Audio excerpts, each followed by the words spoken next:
Parmi tous les châteaux de France, Monte Cristo est celui qui nous raconte une des histoires les plus rocambolesques. Tout commença en 1844, quand Paris s'enflamma pour les aventures des Trois Mousquetaires. Son auteur, Alexandre Dumas, est alors au sommet de sa popularité et de sa fortune.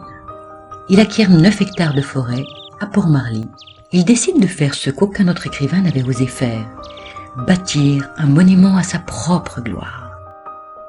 Son lieu d'inspiration, le château d'If, son cachot, où se forçat de l'écriture comme il aimait à se nommer lui-même, produira de purs chefs-d'œuvre.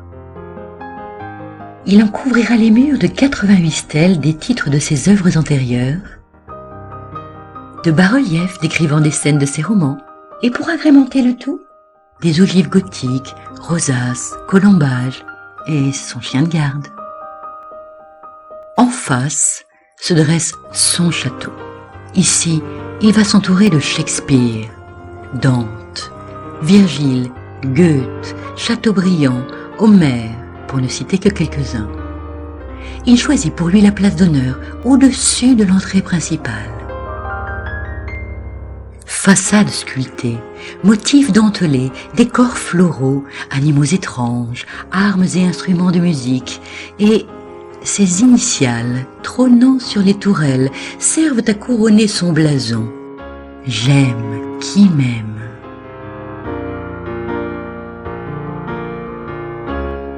Le 25 juillet 1847, Dumas pense à crémaillère.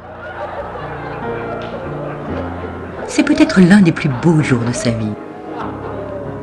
La légende raconte qu'il a invité 50 amis. 600 se présentent pour fêter le maître. 2 années tumultueuses et fastueuses suivent. Des banquets somptueux, des réceptions extravagantes, des feux d'artifice et bien évidemment des rendez-vous galants. Écrivains, artistes, peintres et comédiens se pressent dans le palais d'Aladin, son salon mauresque.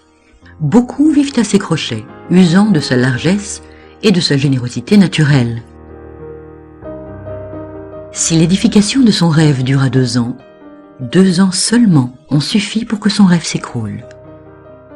En 1848, le château et tous ses meubles sont mis en vente publique.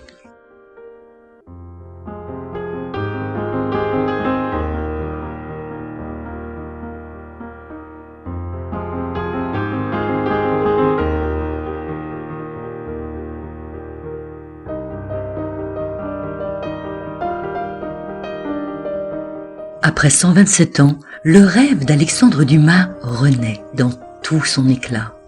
Il nous invite à partager son esprit malicieux, bon vivant et romanesque